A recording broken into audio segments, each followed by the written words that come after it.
फिलहाल एक और बड़ी जानकारी सामने आ जाए। जम्मू कश्मीर की रियासी से बड़ी खबर है, ये सामने आ रही। चेनाब नदी पर बने सलाल बांध का गेट खुला है।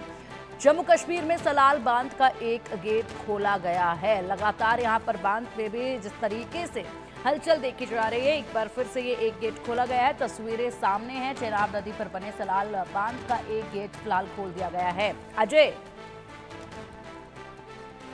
पिंकी, दरअसल मैं आपको बताऊं कि ये जो आप देखें तो जो पावर प्रोजेक्ट चल रहे हैं चिनाब नदी पे हो या फिर बाकी नदियों पे, और जो वो नदियां जो बेसिकली सिंधु जल समझौते के तहत पाकिस्तान में पानी दिया करती हैं, उनकी न बात की जाए तो वहां पर पानी का रुकना, पानी का चलना जो है वो सिर्फ और सिर्फ अभी के लिए सिर्फ और सिर्फ वहां की जो एडमिनिस्ट्रेशन है, जो बांध को मैनेज करती है, वो देखती हैं। कल रात को बारिश हुई थी और कई ऊपरी इलाकों में भारी बारिश के कारण जो है वो जलस्तर जब डैम का बढ़ गया तो उसको जो है वो रिलीज किया गया पानी को, और इसीलिए गेट को खोला गया है। इसका मतलब कदापि नहीं है कि भारत पाकिस्तान को जो है वो पानी देने की शुरुआत कर चुका है क्योंकि सीज फायर हो चुका है।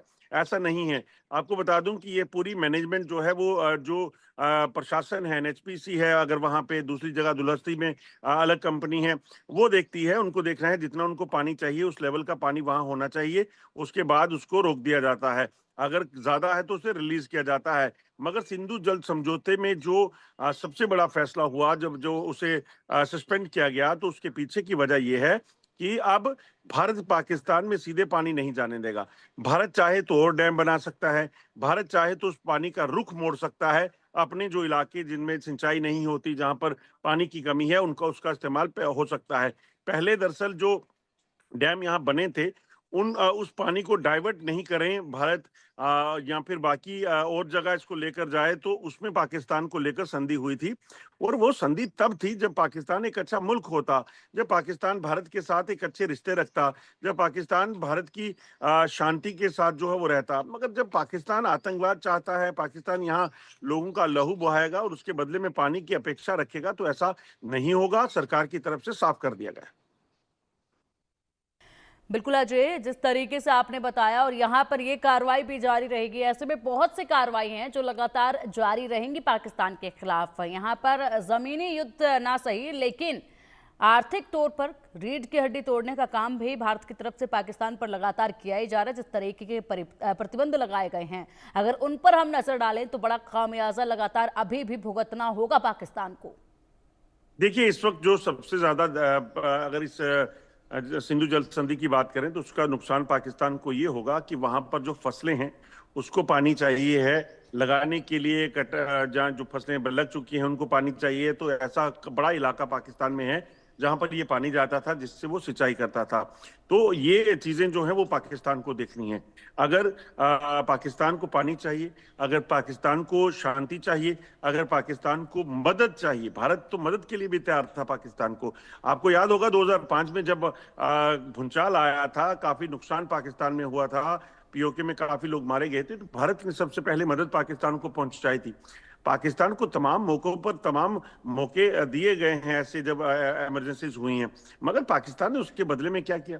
कभी उड़ी में हमला, कभी पुलवामा हमला, कभी आप देखें तो अभी पहलगाम हमला, उससे पहले अगर आप देखें तो एयरफोर्स स्टेशन जो पठानकोट हुआ था वो हमला।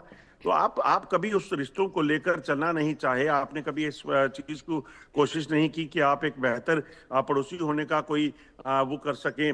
और आप देखिए, कल भी अगर सीज फायर की बात हुई तो 5 बजे के करीब जो है वो सीज फायर हुआ, और उसके बाद पाकिस्तान ने फायरिंग शुरू कर दी। चाहे वो नौशहरा हो, उड़ी हो, प्लावाला सेक्टर हो, आरसपुरा सेक्टर का इलाका हो। तो ये जो कोशिशें पाकिस्तान कर रहा है, इसे कोई डिरेल करना चाहता है बातचीत को। पाकिस्तान की सेना अगर चाहती है कि वो ये बातचीत ना हो, तो वो पाकिस्तान सरकार ने देखना है, क्योंकि भारत में सरकार की चलती है। भारत में डेमोक्रेसी है, भारत में शासन है। उस शासन का मतलब है कि वो एक स्ट्रीमलाइंड और बेहतर लोगों की सुविधा के लिए, देश के लिए, बेहतरी के लिए वो बना है। बिल्कुल। अगर पाकिस्तान में आतंकियों को पाला जाएगा सरकार द्वारा, नहीं तो सेना द्वारा, आईएसआई द्वारा, तो वो पाकिस्तान सरकार को देखना है। अगर वो नाकाबिल हैं अपने सेनाओं को, अपने इंटेलिजेंस एजेंसीज को और आतंकियों को मैनेज करने के लिए, फिर भारत को कार्रवाई करने दें। भारत बिल्कुल। कार्रवाई कर रहा है। 9 ठिकानों को ध्वस्त किया गया है। 21 ठिकानों की पिंकी लिस्ट जो है वो सेना ने जारी की थी, उसमें से तो 9 नष्ट हुए हैं, अभी 12 बाकी हैं। बिल्कुल आपने सही कहा अजय, अभी ये इतने सारे कैंप बाकी हैं और ना जाने इन कैंपों में कितने आतंकवादी इस वक्त पल रहे हैं और कब जाकर वो अटैक एक बार फिर से कर दे, इसका कोई भरोसा नहीं किया जा सकता है। ये इतने कैंप तो अभी बच गए हैं जिनको धराशायी किया जाना था और ये हो भी जाते अगर सीज फायर नहीं होता। लेकिन अब यहां पर इन कैंपों के ऊपर जो इन्होंने IMF से फंडिंग ली है, इन्हीं को दोबारा से वहां पर जो कैंप ध्वस्त किए गए हैं, मुझे लगता है कि अब इन्हीं कैंपों को दोबारा से आबाद करने के ऊपर ये पूरी फंडिंग भी लगाई जाएगी, जितने कैंप इनके ध्वस्त कर दिए गए हैं। और दूसरी सबसे बड़ी बात, वहां पर अंदर खाने में भी तालमेल नहीं है। ऑपरेशन